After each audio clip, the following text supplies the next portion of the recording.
Continuamos con la última conferencia y luego tendrá lugar el panel de cierre de estas jornadas. Invitamos a subir al escenario a la arquitecta Paula Boldrini, quien disertará sobre abordaje interdisciplinario y participativo de ordenamiento territorial en comunidades campesino-indígenas y del periurbano. Paula Boldrini es arquitecta por la FAU UNT, doctora en Ciencias Sociales de la Facultad de Filosofía y Letras y magíster en Psicología Social de la Facultad de Psicología de la misma universidad. Es investigadora independiente del CONICET en el Instituto de Investigaciones Territoriales y Tecnológicas para la Producción del Hábitat, INTEP, UNT y CONICET. Profesora adjunta del ordenamiento territorial en el Departamento de Geodesia y Topografía de la FACET y docente en el Instituto de Planeamiento y Desarrollo Urbano de la Facultad de Arquitectura y Urbanismo de la UNT. Coordinadora académica de la Diplomatura en Producción Social del Territorio de la misma universidad y profesora responsable de la materia optativa Procesos de Abordaje Comunitario en Territorio para toda la UNT. Ambas forman parte de la Red Latinoamericana de Cátedras de Vivienda Popular, ULCAV, donde se desempeña como secretaria general. Dirige proyectos de investigación, PIC, PIUN, y de vinculación tecnológica, PFI. Sus estudios están orientados hacia fenómenos territoriales vinculados a la desigualdad, haciendo hincapié en procesos sociales de mejora del hábitat participativos. Es autora de numerosos artículos científicos, libros y capítulos de libros en donde sistematiza y reelabora fenómenos vinculados a procesos tanto de autogestión como de la ejecución de políticas públicas que conllevan participación comunitaria. En tal sentido, desarrolla también una práctica concreta en territorio, lo que la lleva a coordinar el equipo de vinculación tecnológica Mejora Participativa del Hábitat, MAPA, proyecto de anclaje territorial en barrios populares y comunidades campesinas e indígenas de la provincia de Tucumán. Recordamos que la exposición tiene una duración de 45 minutos y 10 minutos antes te vamos a avisar para que puedas ir concluyendo con tu exposición. Muchas Muchísimas gracias. gracias. Yo voy a tratar de ser más, le prometo, voy a intentar que sean menos de 45, que estamos todos agotados, así que voy a tratar. También muchas gracias por estar acá. Este espacio es completamente nuevo para mí y he aprendido muchísimo desde ayer. Y bueno, con ganas de reproducirlo también allá en Tucumán. Nos vamos con Anita. Bueno, en mi caso voy a empezar reelaborando un poco que durante estos 2 días hemos trabajado sobre concepciones de territorio bastante diferentes, ¿no? Nosotros hemos trabajado sobre abordajes territoriales que tienen que ver con una mirada más política, referida a las relaciones del espacio y el poder, culturales y simbólicas un poco menos, pero hoy vamos a ver conmigo un poco más, con Anita, con los que hemos trabajado en proyectos concretos, ¿no? La cuestión simbólica, cultural, subjetiva que tiene que ver con las comunidades, económicas, la dimensión espacial de las relaciones económicas, eso sí se ha trabajado bastante, naturales, ¿no? La relación naturaleza-sociedad, que es más geográfica, que ya se ve como una perspectiva un poco más elemental, ¿no? De esa ya se ha ido abandonando. Todas estas están presentes en lo que nosotros hemos estado viendo desde ayer, algunas más paradas de un lugar, otras más desde otros, pero estaban todas estas concepciones, algunas poniendo en conflicto a otras más abrazándose entre todas, pero presentes en lo que estábamos planteando. El lazo territorial que tienen las comunidades indígenas, que es lo que decíamos con Anita que sería bueno plantear para ustedes hoy, es completamente distinta a la concepción del territorio que nosotros tenemos desde un punto de vista más occidental. Hablábamos con Norberto hoy al mediodía y para mí ha sido muy rico poder compartir con él la perspectiva de la cuestión legal acerca del acceso o el abordaje territorial o cómo se dirime una problemática de quién es el suelo para nosotros desde una mirada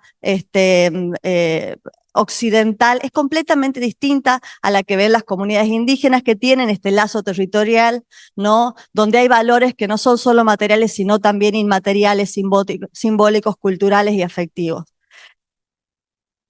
La Ley Nacional 26.160, que ya ha quedado sin efecto, ha sido una ley que lo que ha buscado ha sido frenar el desalojo de las comunidades indígenas. En Tucumán hay 16 comunidades indígenas, todas están en terrenos que son muy valiosos para el mercado, en tanto es posible desarrollar ahí emprendimientos turísticos absolutamente estereotipados y homogeneizantes.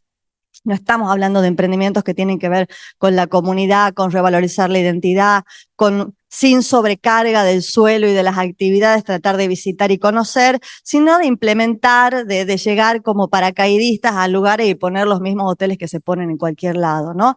Eso es lo que pasa en la mayoría de los territorios que ocupan las comunidades indígenas, que además tienen un plano catastral de grandes latifundistas. Nosotros vivimos en el feudalismo en gran medida todavía, en Tucumán, ¿no? Y estas comunidades tienen territorios compartidos con ese tipo de orden del suelo, y esta ley lo que ha venido es hacer un relevamiento de estas comunidades con una perspectiva completamente distinta, ¿no? Porque incluso los terratenientes decían, bueno, está bien, démosle el suelo a las comunidades indígenas, total, la familia ocupa de acá hasta acá, ¿no? Hasta dónde tiene las vaquitas. Bueno, la percepción de territorio para la comunidad no es el suelo que ocupa para dormir, cocinar, criar algunos animales, ¿no? Es una percepción completamente diferente en relación a qué es suyo y qué no, ¿no? Cuando era muy chiquita, llegué por primera vez a Buenos Aires con mi mamá y le dije, ¿dónde está la montaña? ¿No? Porque para mí el lugar donde yo vivía era la montaña. No tengo ningún lote en la montaña de la provincia de Tucumán, pero es mía también, forma parte de mi identidad. Y eso tiene que ver con una concepción del territorio que para las comunidades es central, ¿no? En ese sentido, Heisberg, que es un brasilero, un geógrafo maestro que trabaja sobre el tema de los procesos de territorialización, plantea que implican asumir el poder efectivo sobre nuestra reproducción como grupos sociales, material e inmaterial, y es una relación de dominación y apropiación. Ya Lefebvre planteaba que la apropiación de un espacio natural modificado conlleva servir a las necesidades y las posibilidades de un grupo, y que a diferencia de la posesión, que es la propiedad, no fue sino una condición y más frecuentemente un desvío de la apropiación, ¿no? Digamos, estoy hablando de propiedad privada durante todo el encuentro, y es fundamental porque así nos regimos, pero la apropiación, de la que también hemos hablado en otra medida cuando nos planteábamos en otra posición en relación a la idea sobre el territorio, también está presente. Y en general, yo que hace poco soy docente de los futuros agrimensores y agrimensoras y geodestas, les digo, ¿cuántas veces han hablado de esto en su carrera? Y me dicen, es la primera vez, ¿no? Y ya están de la mitad para adelante, ¿no? Los sujetos, las comunidades, ¿en qué momento aparecen? Esa línea que marcamos en el plano no es una línea que no existe, que no vive, que no le modifica la vida a nadie, todo lo contrario, ¿no? Por eso en nuestras materias lo que hacemos es ponerle vida a las líneas que trazamos. Eso es la división del espacio. Cuando nosotros caminamos las comunidades indígenas, yo he participado en la escritura de 3 libros de comunidades, ellos estudian los libros y las historias de gente que no los conoce. Entonces nosotros hemos escrito libros para las comunidades indígenas de Tucumán, y cuando recorríamos el territorio veíamos esto. Algo más ridículo que esto, toparse en el camino, pero explica, ¿no? Explica la diferencia en la concepción del territorio. ¿Y qué dice Heisberg? La desterritorialización a la que están sometidas nuestras comunidades vulnerables es la imposibilidad de ejercer el control efectivo sobre los territorios por falta de alternativas para la supervivencia física cotidiana. Se caracteriza, y lo dijo recién Anita, por la migración y la pérdida de dominio sobre su propio hábitat, incluso viviendo en ese lugar, ¿no? Sin desplazamiento físico en un sentido funcional o simbólico, lo mismo, esa comunidad puede estar desterritorializada si no puede hacer uso de los recursos de ese territorio, ¿no?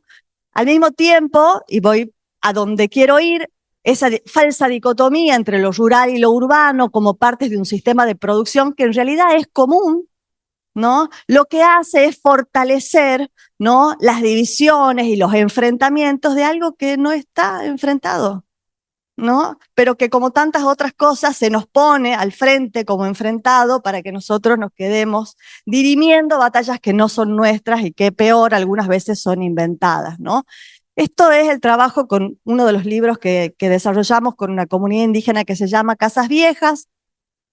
Ahí vemos a la izquierda, había un 23, por ciento de veraneantes. Arriba, tengo miedo de tocar esto y hacer otra cosa, pero los circulitos de arriba son los veraneantes, donde dice poblado de casas viejas está sobre todo la comunidad. Ese mapa lo ha construido la comunidad, ahí lo vemos en el año 2012, poniendo en qué año hicieron su casa, y entonces nosotros hicimos un mapa de poblamiento de cómo a lo largo de los años se iba ocupando el territorio, y fuimos con alumnos un tiempo después, y ese 23% de veraneantes se había convertido en casi 42% de veraneantes, ¿no? Ahí arriba, amarillo. Si eso no es desterritorialización, ¿qué es? Esa gente sigue sin agua, sigue sin luz, sigue sin servicios, sigue sin trabajo, ¿no? Con esa comunidad hemos trabajado desde la universidad para recuperar muchísimos de los aspectos que tienen que ver con el territorio, como por ejemplo sus tecnologías constructivas. Ellos construyen así, ¿no? Con adobe, con suelo cemento. Esa casa de arriba es una de las casas que más me gusta, arriba a la izquierda, es una casa típica de los valles calchaquíes, ¿no? Pero miren, esa bordó de abajo es el programa de mejoramiento de vivienda del Estado. Eso es adoctrinamiento absoluto. Eso es decirle a la comunidad cómo tiene que vivir. Eso es desterritorialización de los modos de vida, de la identidad de la comunidad. Miren la casa de la comunidad acá, miren los esperpentos que el Estado va construyendo para ellos, mientras esa es la tipología en general de las casas donde vive la gente ahí. Esto es lo que les hace el Estado. No es inofensivo, como decían ayer, no es inocuo. El Estado, cuando desarrolla políticas públicas, da un mensaje, dice cómo deben ser las cosas. Cuando dejamos de tener un Ministerio de Hábitat, dice que el hábitat regulado desde el Estado no debería existir. Cuando deja de haber un Ministerio de la Mujer, dice no existe el patriarcado. Son mensajes fuertes sobre la comunidad, ¿no? Por lo tanto, el poder que tienen las políticas públicas sobre el territorio es tremendo. Ese es el trabajo nuestro con las comunidades, ese es el último diseño de la casa de la comunidad indígena que hicimos ahí, y no lo pudimos construir porque los fondos venían desde el Estado y necesitaban no que la ley indígena, sino la occidental, dijera que ese terreno era indígena. Entonces el terrateniente, igual que nos pasó con un CAPS, dice, bueno, no hay problema, yo le dono a la comunidad indígena la tierra, y la comunidad indígena dice, no, vos no me donas nada, si esto es mío. Si yo permito que vos me lo dones, naturalizo y dejo el antecedente de que estoy diciendo que efectivamente era tuya, por lo tanto no lo podemos construir, ¿no? Esa puja está en cada uno de los pasos, de los pequeños, los grandes pasos que damos en la transformación del territorio. Estamos viendo para quién trabajamos. Haesbar dice que es por medio de una forma versátil de reterritorialización de los de arriba, cómo se va forjando gran parte de la desterritorialización de los de abajo, y dice más cosas que ustedes han dicho a lo largo de estos 2 días, ¿no? Entonces, en poder entender esa versátil, esa invisible manera de operar de los modelos dominantes sobre el territorio, es algo que por lo menos para mí es central al momento de formar a mis estudiantes. Yo lo que quiero es que ellos puedan entender el fondo, el sentido más profundo de cada una de las decisiones técnicas que toman. ¿Para quién? ¿Quién está ganando con la decisión técnica que estás tomando? Bueno, el Estado, la sociedad, el mercado, cada uno tiene un motor propio, ¿no? El mercado, hace un rato uno de los colegas decía, no somos el enemigo. No, no son el enemigo, por supuesto que no. Su motor es la rentabilidad. Eso no los hace el enemigo, los hace el enemigo en la medida que pasan por encima de las necesidades sociales. Ahí es donde existe un problema. Y el otro mayor de los problemas es cuando el Estado no cumple con su rol, que es regular, ¿no? Que el mercado no pase jamás por encima de las necesidades y los derechos de la comunidad. Ustedes han hablado mucho, yo capaz que esto es muy obvio, yo siempre lo recuerdo porque yo digo es obvio, pero muchos técnicos en Tucumán no lo tienen en cuenta. Cuando nosotros estamos por hacer un plan en cualquier escala, en cualquier ámbito, lo primero que tenemos que explicitar es cuál es el sentido del plan. ¿Para qué quiero desarrollar un plan? Tiene que haber una razón, ¿qué tipo? Es lo mismo si lo desarrollo yo o si lo desarrollan los promotores inmobiliarios sin... No, no es lo mismo, porque los promotores van a buscar, y no estoy criticándolos, van a buscar su rentabilidad. Si lo desarrolla el Estado, lo que busca es que no se pasen por encima los derechos, ¿no? Pero si es un Estado asociado con los intereses del mercado, entonces no vamos a tener eso. Explicitar el sentido del plan es clave, porque si no, en el análisis se pierden capas. Y ese análisis, si nosotros no tenemos claro cuál es el sentido del plan, después nos va a dar un diagnóstico muy diferente. ¿Sí? Yo voy a tomar un diagnóstico de la diferencia entre lo que quiero tener y lo que tengo, el sentido del plan y el análisis de la situación. Si el sentido era para un lado, mi diagnóstico va a ir para un lugar y me va a determinar estrategias en una dirección. Y si el sentido toma otro, por supuesto, las medidas van a ser otras. Y después una cosa que es muy básica, el plan se compone de un modelo físico, uno de control, uno de gestión. ¿Y por qué estoy tan enojada con este tema? Que estoy muy enojada. Es porque en el área metropolitana ahora está de moda hacer normativas. Todos hacen normativas, pero la normativa no hizo el plan, ¿no? Entonces, ¿y de dónde salió la normativa? Del plan que vos tenés, malvado, y que no me lo dijiste, ¿verdad? Entonces, por Dios, me están tratando como tonta, ¿cierto? Cuando me ponen a hacer lo último y a discutir y encima me mienten y me dicen, es un proceso participativo. ¿Sí? ¿Participativo? Cuando me dejan hablar aquí un ratito y además jamás va a ser vinculante, ¿no? Entonces, cuando todo esto se desarrolla y además se desarrolla participativamente, tiene que haber mapas, planos, clasificación del suelo, calificación, dónde se puede la gente asentar, dónde no se puede asentar.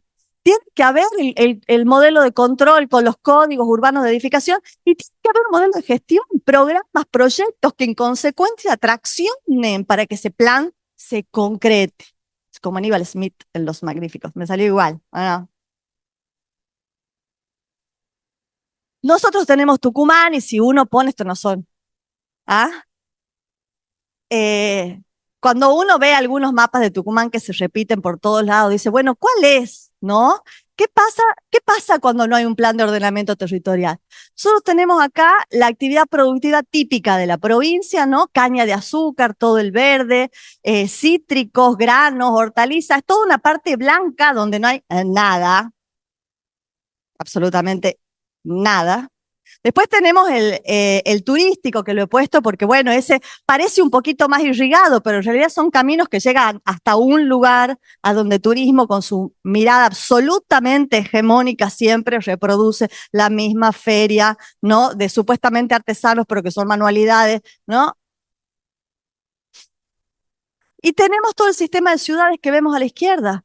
Y cuando decimos, bueno, le preguntamos a Internet, a la IA, como estábamos diciendo, cuáles son las áreas desarrolladas y menos desarrolladas de la provincia, miren, todas las áreas desarrolladas van alrededor de las áreas urbanas.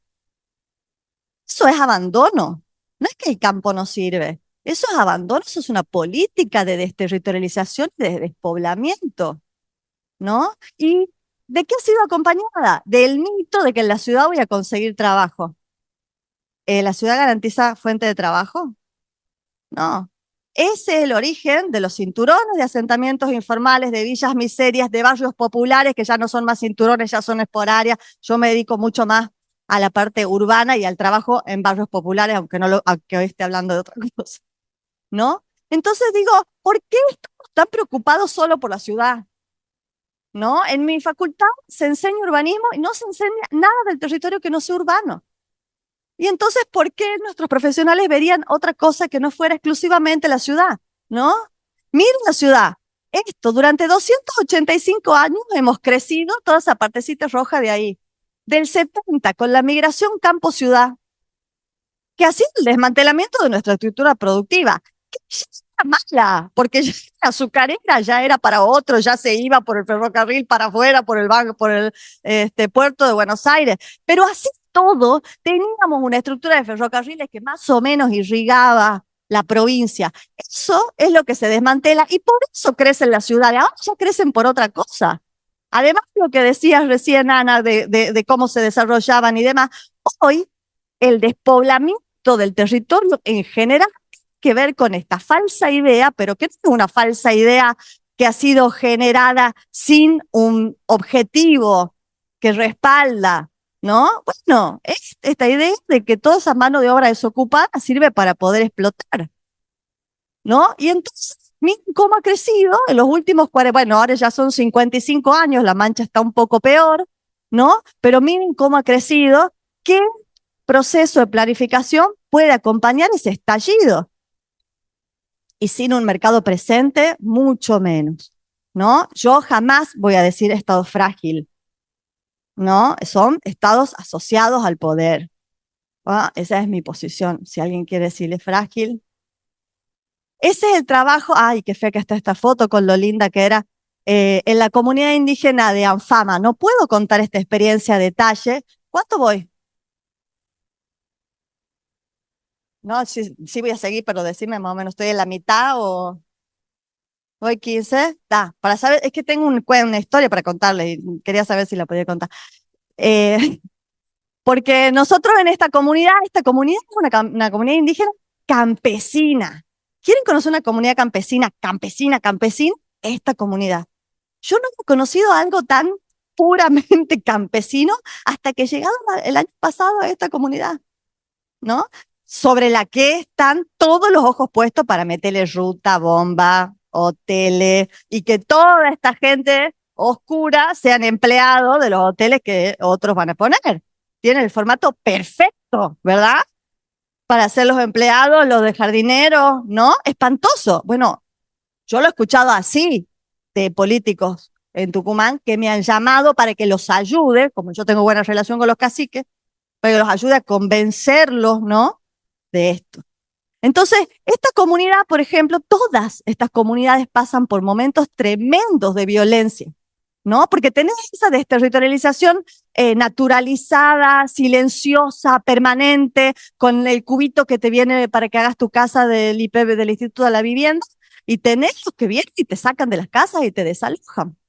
Y acá en esta comunidad en los 90 pasó que uno de los 3 propietarios occidentales del suelo de esta comunidad puso a un irlandés, busquen en los diarios y aparece, como capataz para empezar a desalojar a la gente para poder hacerse cargo, digamos, tomar el control sobre la tierra. Y empezó a desalojar gente, la gente empezó a resistir, pero es una comunidad que no está acostumbrada a luchar, tiene mucha vida colectiva, pero no tenía organización comunitaria para resistir este tipo de embates, ¿no? La cuestión es que después de varios años y muchas muertes de la comunidad, una parte de la comunidad, en un suceso que se da de parte de 3 comuneros en el campo, lo mata el irlandés, ¿no? Y entonces lo que sucede después de eso es que estos comuneros estaban identificados y cuando tuvieron que ir a declarar, toda la comunidad dijo yo fui, y otro dijo yo fui, y otro dijo no fui yo. Fuente Ovejuna, ¿se acuerdan? ¿Han leído? Y entonces nadie fue a la cárcel por este crimen, que en realidad ellos lo consideran un acto de justicia. ¿Han visto la película de Javier Chocobar, Nuestra Tierra? Se las recomiendo. Es una película increíble de Lucrecia Martel sobre una comunidad indígena de Tucumán a la que matan a su cacique, ¿no? Sobre ellos también tenemos un libro escrito sobre esa comunidad. Eso es el territorio en el que vivimos, por lo menos nosotros en Tucumán, de todos los días, ¿no? Y en ese sentido, yo no soy pro ciudad. Quiero que la ciudad sea mejor, quiero que sea más linda, quiero que sea un lugar más habitable, pero en realidad a mí ¿qué me gustaría? El desmantelamiento de la estructura productiva de todo nuestro territorio. ¿Cuántos de nosotros estamos pensando, bueno, Tucumán se transita de norte a sur en menos de 3 horas? ¿Está bien? Es chiquitito. ¿No podríamos generar una estructura, ¿no? Productiva, complementaria, que permita el acceso a servicios y poner ahí la cabeza de los arquitectos, las arquitectas, los ingenieros, ¿no? A ver cómo se puede repoblar el territorio. En este caso es un proyecto federal de innovación que ganamos hace unos 3 años y que trabajaba sobre la interfase, ¿no? Sobre el periurbano del Gran San Miguel de Tucumán, que da como límite a la Sierra San Javier, ahí se ve, ¿no? Y teníamos, ahí hay 4 municipios que están vinculados a este pedemonte, ¿no? Y sobre ese pedemonte viven los sectores de mayor poder adquisitivo, porque por supuesto es la parte más linda, ¿ah? Es la que se inunda porque nos inundamos todo, pero la más alta, es la que mejor relación con la naturaleza tiene siempre 5 grados menos que el resto de la ciudad. Y ahí hemos trabajado en cómo se define lo que nosotros le denominamos el área de amortiguamiento, ¿no? Que es un área que recién algunos de los colegas decían, bueno, ¿pero qué es eso del periurbano? Bueno, sí, es una completamente distinta, no es urbana, no es rural, y es el final de una ciudad que debería existir. No puede ser un final permanentemente en corrimiento, ¿no? Esa tiene que ser un área productiva, o por lo menos a esa literatura adhiero yo, un área productiva que genere productos de cercanía para la ciudad, que genere trabajo de otras características que no sea netamente el de servicios que genera la ciudad.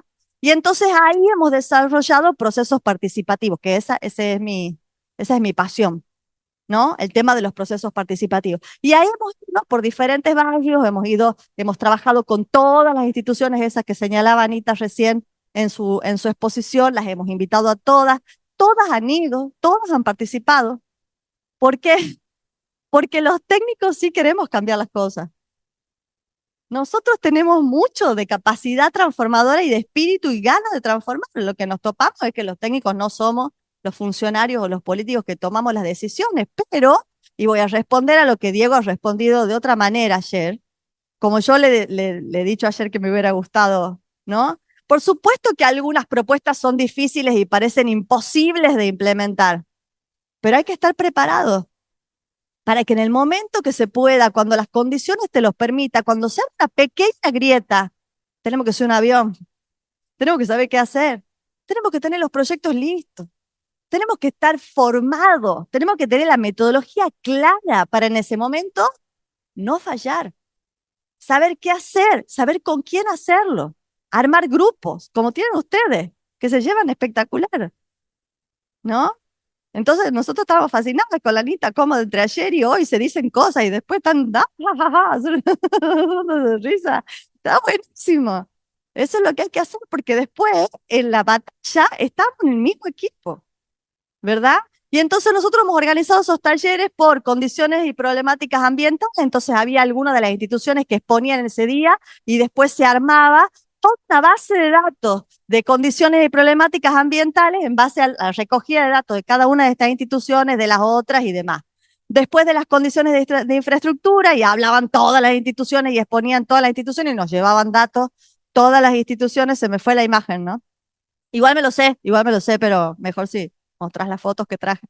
Y después tenemos toda la parte productiva, ¿no? Que es clave. ¿Cómo querer ocupar el territorio si no es con trabajo? Si la gente se va, ¿a dónde? ¿Por qué se va la gente de las comunidades campesinas? Porque no tiene trabajo. No solo porque no puede patinar sobre hielo, y esa es una cosa que les encantaría, ¿no? ¿Ah? Tener todas las opciones ahí, no, porque no tiene trabajo. Se fue de nuevo, te aviso. Entonces, la parte productiva, pero la parte productiva es muy compleja. La parte productiva es no solo lo que siembro, no solo los animales que tengo, es qué artesanías hago, es qué comidas puedo hacer. Es una cantidad inmensa de capacidades que tiene la población y hoy están absolutamente boicoteadas, ¿no? Porque no es que no existen, existen la lucha de la comunidad que mantiene las cosas a fuerza cotidiana de seguir despacito y siguen haciendo el pelero y siguen haciendo la cosa de cuero y siguen no sé qué y voy al festival del mate cocido en jarro el otro día y todo eso existe, pero no, solamente está la fiesta del limón y va a haber pintos, ¿verdad? Entonces, eso es Tucumán y le pasa plata que nuestros artistas jamás van a cobrar, ¿no? Pero bueno, tenemos un modelo de éxito que todos perseguimos ciegamente y compramos ciegamente, ¿verdad? Me van a abandonar. No importa. importa, yo puedo. Entonces, con eso hemos hecho un montón de mapas mucho más maravillosos de los que son, porque ahora que no los van a ver, puedo decirles que eran increíbles, los mapas increíbles que generamos en este periurbano, ¿no? En donde íbamos poniendo capa por capa, con toda esta yunta de información de todas las instituciones, nosotros, un articulador que no debiera existir, debería existir una trama entre todos. Ayer también se decía, bueno, pero hay muchas cosas que se pueden hacer solo con lo que ya tenemos. Sí, es cierto. Por ejemplo, articular. ¿Y por qué no podemos? ¿Somos tontos? ¿Mm? Administrativo que está hecho para que fracasemos. Bueno, entonces, ¿qué cosa? ¿Sí? Y entonces hay que buscar cuáles son los interlocutores, hay que buscar esos espacios. Estos espacios web con los mapas y la información terminan siendo bastante salvadores y todavía hay gente que no los quiere publicar. De verdad, ahora sí ahí está, bien ahí. Entonces esas eran las condiciones de infraestructura, estas eran las capacidades productivas.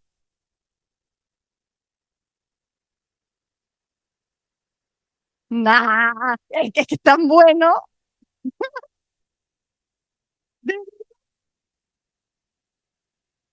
¿Ya cansó el proyector? Ah, bueno.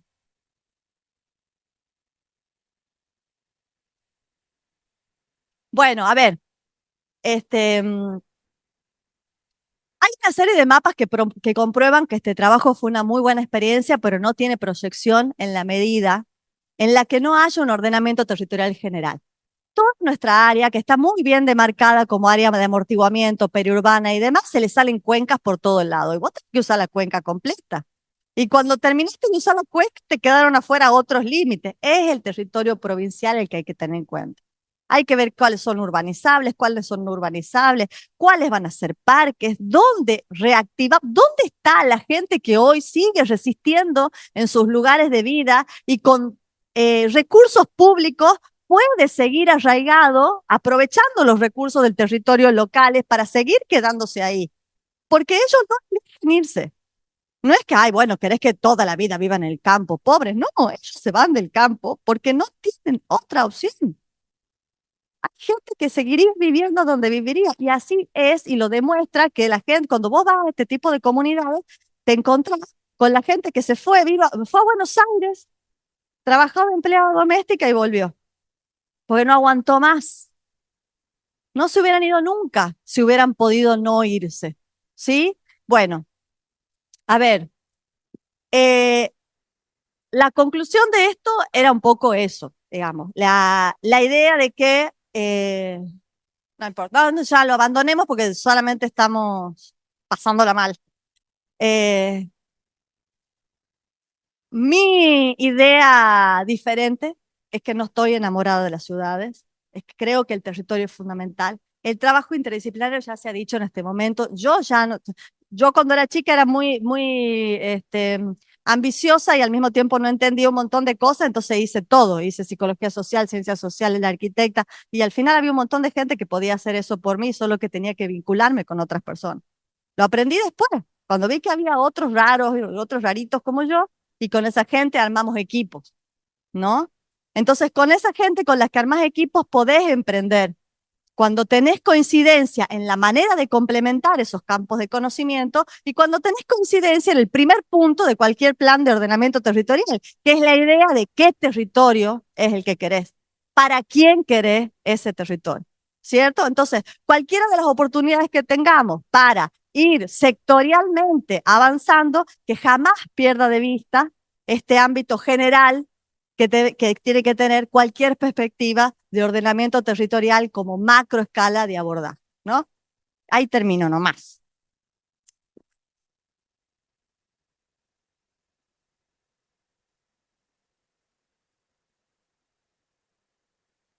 Quiero dos regalos por esto que he pasado recién. Dos bolsitas de color madera para mí. Para que puedas mostrar los mapas, ¿no querés? Porque te quedan 10 minutos todavía. Ahora sí son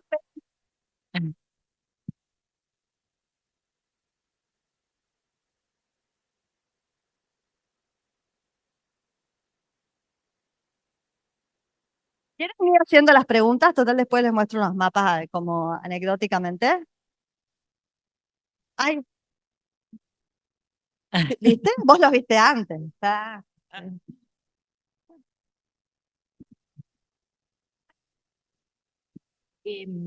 El trabajo, como vos decías muy bien, bueno, hay como mundos de referencia, ¿no es cierto? Entonces, la pregunta, y haciéndole también la pregunta a Ana cuando presentó, ¿no?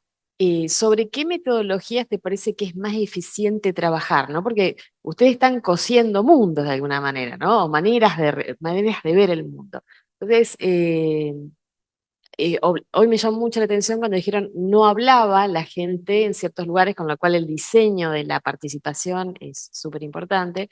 Entonces, mi pregunta es esa, digamos, ¿cuál para ustedes fue, dentro de las metodologías de participación, la más eficiente o la más eficiente, la que mejor representó las voces esas que no están representadas?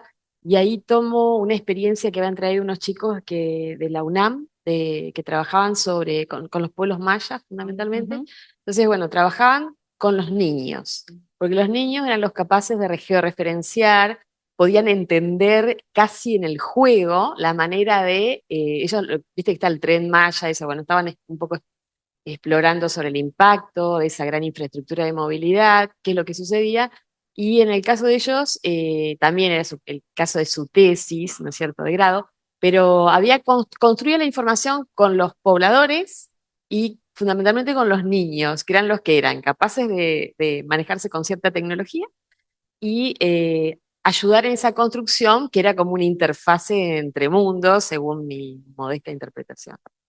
Bueno, mira, en relación a qué es lo que más nos ha funcionado, primero entender lo que conlleva un proceso de participación, porque es algo demasiado complejo, es algo para lo que hay que formarse para trabajar. Uno muchas veces cree que porque es empático, palabra de moda y demás, con eso logra un proceso participativo, y es el fracaso de un montón de intentos que son genuinos y honestos por desarrollar el proceso participativo y que después no se pueden hacer porque no se entienden algunas cosas.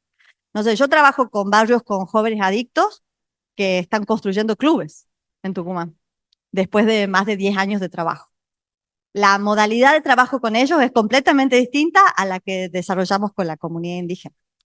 Las cosas que tienen en común como patrón es que lo primero es, hay tantos lugares de necesidad, lamentablemente, de necesidades insatisfechas que no son atendidas y demás, que elegimos para que sea más potente nuestro trabajo, que tampoco somos muchos, porque somos investigadores, becarios, CONICET, docentes y demás. Trabajamos sobre comunidades o grupos que tienen ya la iniciativa mínimamente pulida. Ya saben lo que quieren, ¿no? Y generalmente nos buscan, así como Brigada A, así que te juro. Digamos, nos van a buscar porque saben que nos vamos a manipular y demás. Pero entonces hay una necesidad que tiene ya un nivel de lectura legítimo por parte de un grupo, que donde hay un predominio de integración y no de fragmentación, ¿no? Que está en condiciones de llevar adelante una tarea con una modalidad fundamentalmente asamblearia. Y digo asamblearia y no de taller porque las políticas públicas participativas aman una secuencia de taller. El taller es un instrumento que no es el corazón jamás de un proceso participativo. Es la asamblea deliberativa en donde cualquiera puede plantear lo que quiera y dar vuelta a la reunión. Si así, con ese corazón organizativo, se mueve un grupo, una comunidad, está en un proceso participativo. Después, sí, bueno, necesitamos tal cosa. Bueno, hagamos un taller. Sí, dale, hagamos un taller, miles de talleres. Talleres donde se ha visto cómo se apobló la comunidad, talleres para ver cuáles son los recursos productivos del área, talleres para ver cómo es el espacio público, talleres para ver cómo diseñamos el club, talleres de todos los tipos, formas y colores. Pero es la asamblea la que lleva adelante eso. Y después la construcción de vínculos. No se pueden llevar 500 procesos participativos en paralelo porque vos necesitas estar. Necesitas estar en ese lugar, tener vínculos en donde dejes de ser el técnico que viene a llevarse información o que viene y te contestan lo que creen que querés que te contesten para poder recibir la chapa o el colchón. Para pasar de ese nivel al otro nivel, necesitas estar mucho tiempo en la comunidad. y construir un vínculo donde hay lo que se llama mutua representación interna, que es que yo soy alguien para vos, vos alguien para mí, en esa actividad que desarrollamos adelante, y hay una mirada honesta acerca de lo que es el otro ahí. Y hay confianza, ¿sí? Entre ellos y entre los técnicos y las otras figuras que aparecemos aliadas a ellos, ¿sí? Y por último, tener en cuenta la cuestión histórica. Es una comunidad, un grupo que es la primera vez que desarrolla un proceso de este tipo. Ya lo viene desarrollando. ¿En qué instancia estoy de eso? Después de los instrumentos que son otra fiesta. ¿Cuál es la vedette de la fiesta nuestra? Los mapas cualitativos, los mapas sociales. Trabajamos sobre que ellos describan el territorio, dibujen el territorio sobre todo nuestro SIG, sobre la imagen. Entonces, una capa más que se agrega y es la capa que manda.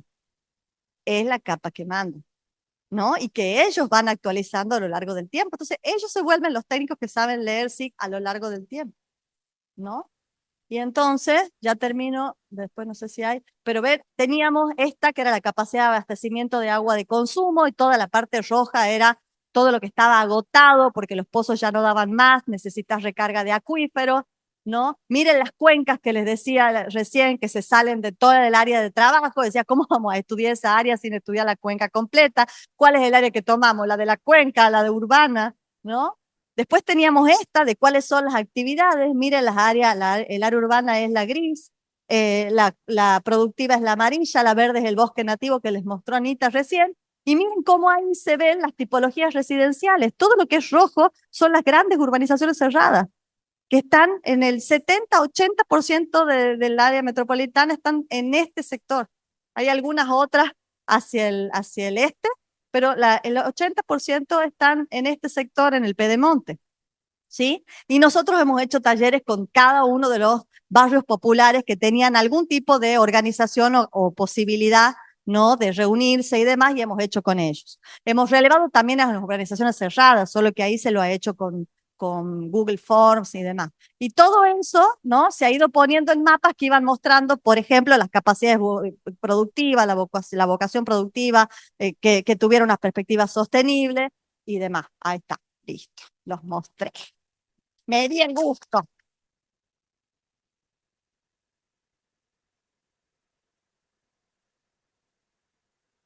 Allá atrás, ve que allá había una persona que había levantado la mano primero.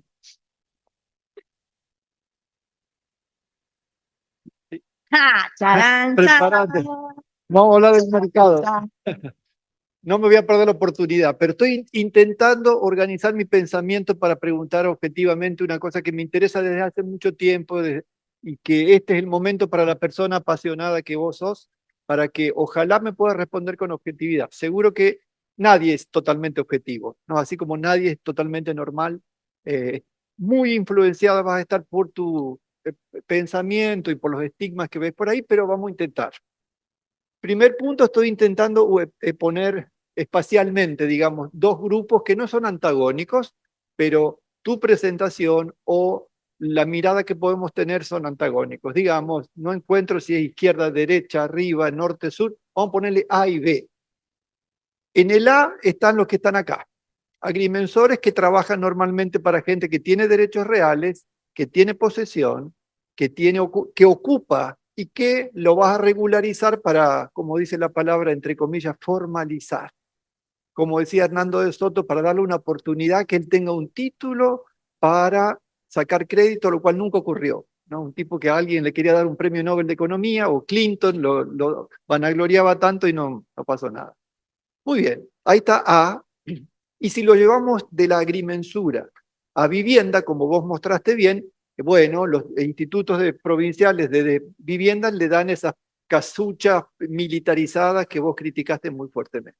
Dejamos el grupo A, vamos al B, derecho consuetudinario, ¿no? Toda esta gente es otra dimensión jurídica, derecho consuetudinario, y la buena noticia del área que está entre A y B es que la Federación Internacional de Agrimensores en 2014 desarrolló un método más flexible de catastro que es el Fit for Purpose, o sea, ajustado a las posibilidades de la comunidad. Listo, ya pinta una solución interesante entre lo que parece diametralmente opuesto de tu postura, que me gusta mucho, y nuestra, no, entre A y B, digamos, perdón, entre A y B. Hay algo intermedio que nos salva o que permite registrar cosas consuetudinarias y relacionarlas con cosas de derechos reales y posesión. Bien, ahora, en esa miríada de miradas, en ese extremo, de un extremo al otro, hay muchas cosas en el medio. Y si uno es crítico, así, esto no es una pregunta, la tiro para hacer la introducción a la pregunta. ¿Será que la comunidad, si no tiene la oportunidad de vivir en la casucha roja militarizada y tener la sensación de si no es mejor que dormir en una casucha donde ellos tienen? ¿O será que realmente es mejor dormir en la casa que ustedes desarrollaron con la comunidad y que no pudieron construir? ¿O era mejor la casucha? Y ahí llegamos a los procesos participativos, que siempre yo fui crítico de los procesos participativos del grupo A. Y ahora quiero saber de alguien que está en el grupo B. En el grupo A es exactamente como dijiste. Los tipos, uno va y dice, pero estos son unos caraduras, cretinos, porque inducen las preguntas, le preguntan a gente que no tiene ninguna información, ni del mercado, ni de lo que es cambiar el uso. Obvio que van a responder todos, los pocos que responden, lo que ellos quieren oír. Y la gente firma y está el plan de ordenamiento socializado, aprobado, listo. Ahora, la preocupación real, y que vos me vas a sacar la duda que tengo, es, y del lado B, cuando haces un proceso participativo, la gente que está trabajando con vos, ¿qué tanto entiende el paraíso según el lado A? ¿Han tenido vivencias de vivienda, de vivir en una comunidad urbana? Me decís que sí, que alguien fue a trabajar a Buenos Aires y volvió, pero una oportunidad de trabajar en un hotel de alguien rico para tal vez tener una mejor oportunidad de vida, o en el proceso participativo del lado B, sigue la misma retórica y uno está forzando a que la comunidad siga precaria y primaria como ha sido siempre, porque quien conduce el proceso participativo le gusta ese modelo. ¿Está clara la pregunta? Está clara. Está clara y ya me estoy relamiendo así para contestarte. No existe una respuesta para eso, porque la gente que lleva adelante los procesos participativos de parte de una comunidad es gente que está haciendo eso porque eligió ya eso. Si vos decís que los del lado A están tratando de convencer a una comunidad de que vivan en sus casas de adobe en vez de las maravillosas casas de ladrillo o de bloques de hormigón, te diría, hagamos una prueba, un ensayo, pongamos 10 personas viviendo acá, 10 acá y veamos qué es lo que pasa. No lo he hecho nunca, Diego, no te puedo responder. De lo que sí te puedo responder es que si hay un proceso de participación pleno, es porque hay un grupo o una comunidad que ya eligió ese camino. Y por suerte es lo primero que le expliqué a la compañera recién. Nosotros como técnicos jamás desarrollamos procesos participativos sobre ideas de cómo creemos que tienen que vivir. Acompañamos procesos participativos de gente que está luchando para vivir como quiere y nuestras herramientas van a potenciar que lo cumplan. Esa sería la respuesta. ¿Te sirve? Estupendo. ¿Pasamos con la otra pregunta? Última, mira. Oh, por favor. Pues, no sé si podemos pasar a la próxima pregunta, tal vez. Acá.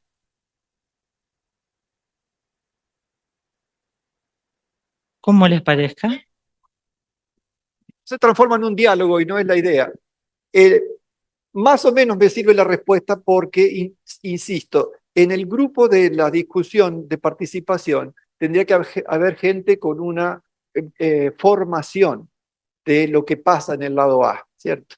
Vos me decís, podemos elegir un grupo de 10 o cualquier porcentaje estadístico y hacer la prueba para que tengan la vivencia.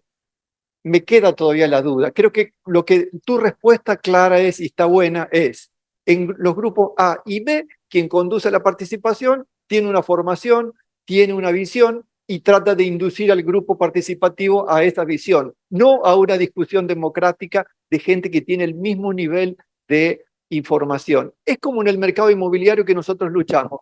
¿Por qué hay gente que se apropia cada vez más o induce los planes de ordenamiento a que sean como él quiere? Porque la información territorial es asimétrica, no hay una información transparente.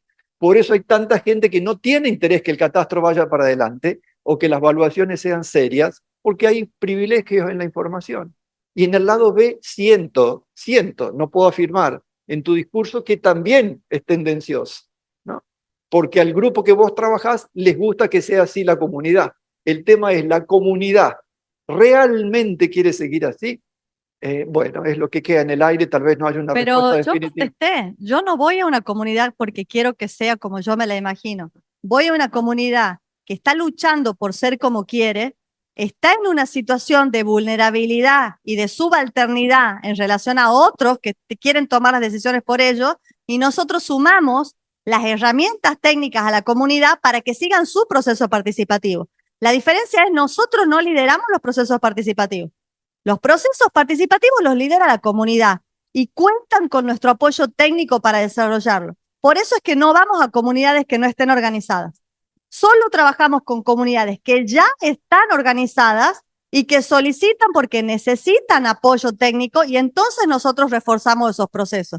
Ellos tienen un objetivo y nosotros los ayudamos a lograrlo. Nosotros queremos que ellos logren su objetivo, no nuestro objetivo. Esa es la diferencia con el planteo que vos estás diciendo, digamos, ¿no? ¿En dónde sí participó? Y en la universidad. Ahí doy batalla, ahí soy comunidad, ahí quiero una universidad diferente, y sí, tengo una idea y disputo esa idea de universidad, de facultad de arquitectura, de ingeniería, o en mi barrio. En el barrio del otro soy la técnica que ayuda a que la idea que él tiene de cómo tiene que ser su barrio, si yo veo que hay un proceso genuino, lo ayudo a que siga adelante. Desde mi lugar, que no es protagónico. Yo soy protagonista donde yo soy comunidad. ¿Se entiende la diferencia? No, la voy a repetir.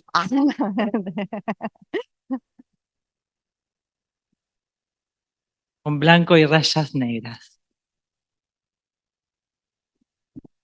Bueno, en realidad yo no tenía una pregunta, solamente era completar el pensamiento que inclusive habíamos empezado en el almuerzo con Norberto, porque veníamos planteando que hay una diferencia de idiosincrasia que hay que saber leer. Es una lectura distinta de cómo interpretan un territorio, comunidades, y cómo interpretamos técnicos el territorio.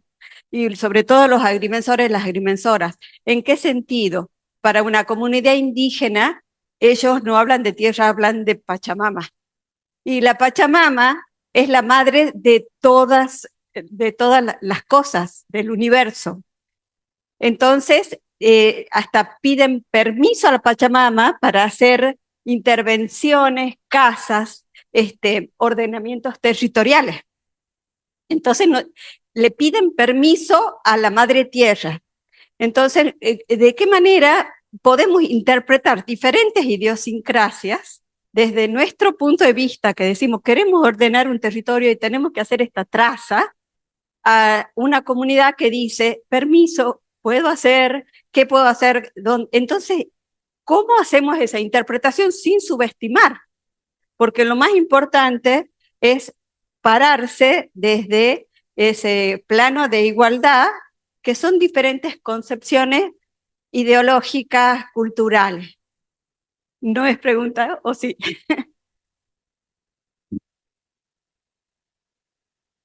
Bueno, gracias. ¿Querés decirle algo? Sí, yo estoy de acuerdo con eso. Por eso los atacan, por eso atacan su indigeneidad, digamos. Por eso lo van a decir, cuando no entienden, bueno, vos no sos indio, mira, estás usando celular, ¿no? Y ¿hace cuánto que vivía? Entonces atacan la identidad. Y eso es otro mecanismo de desterritorialización, ¿no? Y son los mecanismos de violencia. El primero, hacer que como que no existís.